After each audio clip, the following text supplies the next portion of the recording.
Bismillah wa bihamdihi. Assalamualaikum warahmatullahi wabarakatuh. Alhamdulillahi rabbil alamin.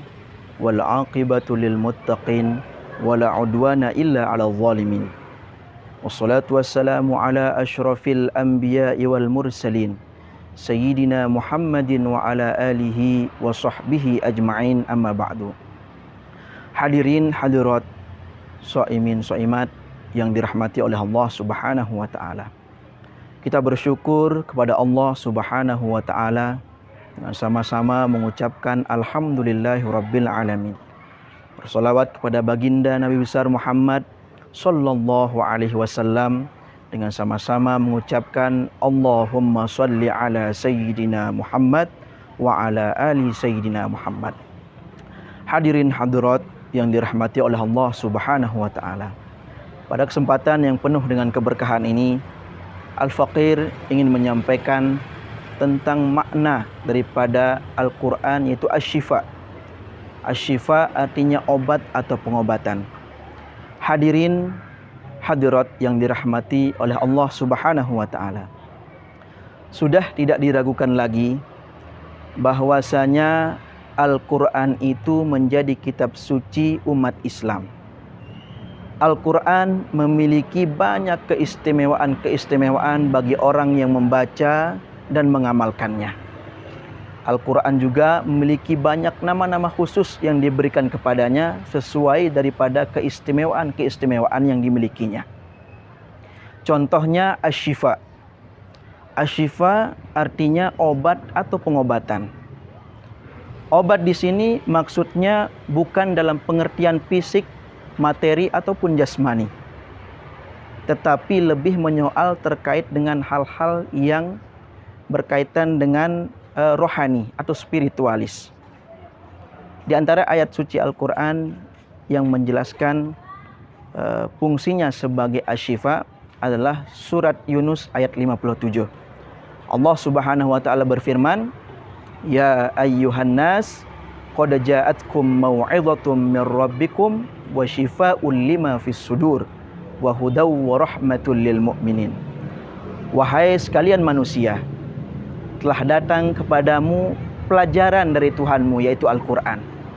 Wa syifaa'un lima fis sudur, dan obat bagi penyakit-penyakit yang ada di dada, yaitu hati. Wa hudaw wa rahmatul lil mu'minin, dan petunjuk serta rahmat bagi orang-orang yang beriman. Hadirin yang dirahmati oleh Allah Subhanahu wa taala. Ayat yang tadi saya baca menjelaskan kepada kita bahwa orang yang rajin atau sering untuk membaca Al-Quran sudah barang tentu dia akan mendapatkan kebahagiaan hidup. Sebab Allah Subhanahu wa taala sudah menjamin bahwa kehidupannya sehari-hari akan menjadi penuh semangat dan optimis. Hadirin hadirat yang dirahmati oleh Allah Subhanahu wa taala. Di antara bukti bahwasanya Al-Quran itu juga menjadi sebuah asy-syifa atau obat atau pengobatan bagi hati yang sakit. Ketika kita mendengarkan lantunan Al-Quran dari masjid, musholla atau dari HP kita, maka hati kita akan terasa tenang, tentram, dan damai. Ini sebuah bukti bahwasanya Al-Quran itu syifaa'un lima fis sudur, obat bagi hati yang sedang sakit. Ada banyak ulama yang menafsirkan daripada ayat yang saya baca tadi. Di antaranya adalah Ibnul Qayyim Al-Jauzi. Beliau berkata, kalau seorang manusia ingin supaya hidupnya itu menjadi bahagia, hatinya tenang, jiwanya tentram, damai, maka hendaknya lah dia memperbanyak ingat Allah Subhanahu wa taala. Bagaimana cara mengingat Allah Subhanahu wa taala? Yaitu dengan cara memperbanyak membaca Al-Quran. Yang senada dengan perkataan Ibnul Qayyim Al-Jauzi, Ibnu Rajab Al-Hambali, beliau berkata, zikir adalah kelezatan bagi orang-orang yang beriman, dan zikir yang paling baik adalah membaca ayat suci Al-Quran. Hadirin hadirat yang dirahmati Allah Subhanahu wa taala.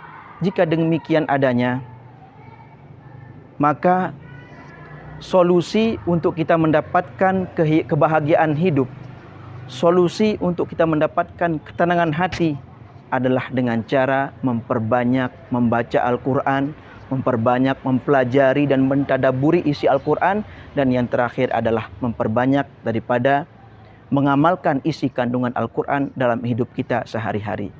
Lebih-lebih dalam momentum Ramadan yang penuh dengan keberkahan ini, mari kita sama-sama memperbanyak membaca Al-Quran, memperbanyak mempelajari Al-Quran, memperbanyak meresapi makna-makna dan mentadaburi Al-Quran. Dan yang terakhir adalah memperbanyak mengamalkan isi kandungan daripada Al-Quran itu, sehingga kita menjadi insan yang muttaqin di sisi Allah Subhanahu wa Ta'ala. Terakhir, kita berdoa, semoga Al-Quran dijadikan dalam hati kita sebagai penyejuk, sebagai palipur lara bagi kesedihan kita, dan sebagai pelenyap daripada kegelisahan dan persoalan hidup yang Allah berikan kepada kita semua. Wallahul muwaffiq wal hadi ila sabilir rasyad. Assalamualaikum warahmatullahi wabarakatuh.